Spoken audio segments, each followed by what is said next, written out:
Okay, before I start, no, that title is not clickbait, I promise. The first topic today is legit one of the best things to ever happen to VR. Okay, let's just roll into the intro.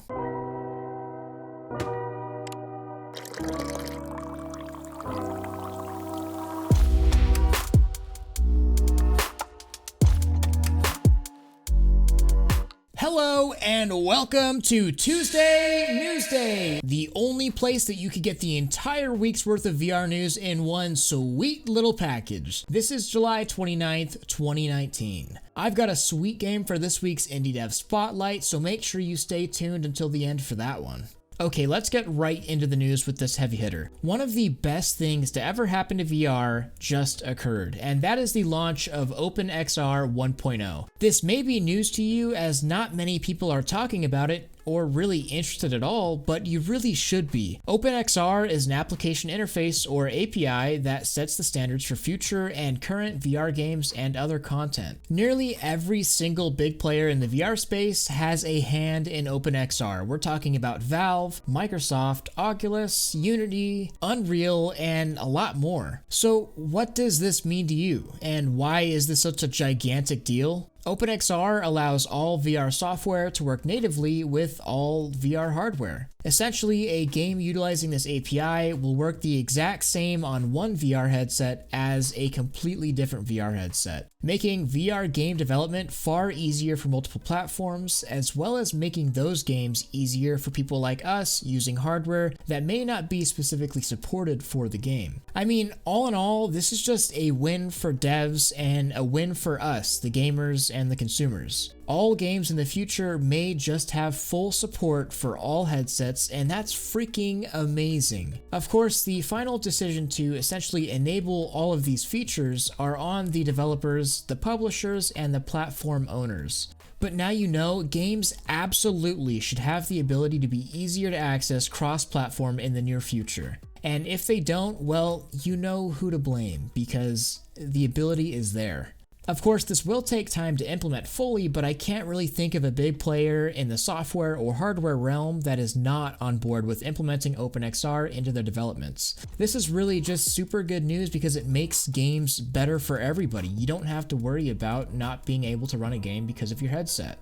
In other news, Firefox Reality, a web browser built for VR, and in this case, the Oculus Quest, is ready and released. Beyond just being an easy-to-use and fast VR web browser, it also comes with a really cool built-in security feature. That being the enhanced tracking protection. Basically, it protects you from having your data tracked by ad companies and other data tracking services. Now, you can watch all of the VR video on the internet that you want without worrying about your data being tracked or stored. Meme break! Okay, so I'm just going to show you this picture first, then read the first couple sentences from this VR Scout article. Ever wonder what it would be like to live as a spider or fly like a bird? Psychologists are working to understand how VR can be used to transport individuals into different bodies, and if it is possible to do so with animal avatars. Andrew Krekoff, a member of the research team responsible for this, had to say, quote, "We hypothesize that such an illusion of virtual body ownership, IVBO, has a particularly high yet overlooked potential for non-humanoid avatars." So basically, these guys got 37 people together to have them try out different animal avatars to see just how real they could get the body transportation feel. And don't get me wrong, I'm not trashing anyone's research. It's super cool and interesting, but gosh damn it, this is so funny to visualize someone wearing a VR headset acting like an animal, crawling around like a spider, or pissing on the side of their table acting like a dog. Like, man, I have seen furries in VR chat, but this takes it to a whole new level. And back to the news. We have some news on Vader Immortal Episode 2. Of course, we know it is going to be mostly Force-based instead of lightsaber-focused like we saw in Episode 1. Ben Snow, director of Vader Immortal, said in an interview with StarWars.com regarding the Force in Vader Immortal, quote, "That is something we're working really hard on, to make something feel as good as we can. Our goal is to make the Force in Episode 2 as satisfying as the lightsaber felt in Episode 1, end quote. And I definitely enjoyed the first installment, and I'm looking forward to the next. As it's almost guaranteed that these games are going to be generally of high quality, especially if you're a Star Wars fan as I am, I recommend that you check it out.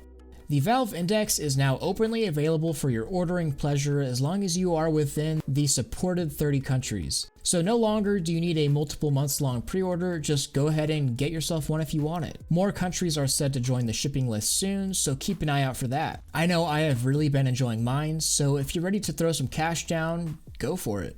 Racoon Lagoon has been released for the Quest and Rift, and it's pretty much a Stardew Valley Animal Crossing style game that looks very cool. Quote from Scott Hayden on Road to VR, "This game is said to include 8 different biomes filled with quests as well as tasks such as cooking, fishing, farming, mining, painting, and theme decorations." End quote. Looks fun, and I'll be picking this one up as soon as I finish the other games that I've started. And now on to Indie Dev Spotlight. Okay, the mandatory disclaimer, this is not a sponsored advertisement. I have received a key, but that is for playtest purposes and quality assurance. This segment is simply to highlight games that I have noticed or that the devs have reached out to me and I think are kick-ass. This game is currently under development and I have not yet playtested it, but from what I've seen, this is exactly the kind of game that I would like to play. Alright, now that that is over, this is Aerobots. From the Steam store page, take to the skies and drop them like flies in this multiplayer arena shooter built from the ground up for virtual reality. Fly with unbridled freedom with the most streamlined movement controls in VR. Ooh, heavy claim. Unleash the fury of dozens of futuristic and heart-stopping weapons and pickups to blaze your way to victory. This game looks exactly like my cup of tea. If you like Space Junkies or Echo Combat, man, we have a new contender in that category. These developers are also really cool and open to questions and feedback, so go ahead and go to that Steam store page, add this game to your list, and of course join up in their Discord to ask whatever questions that you'd like. Let them know that Thrill sent you as always. I'm just gonna play a couple seconds of the trailer. The Flouter Foundation will make a better world.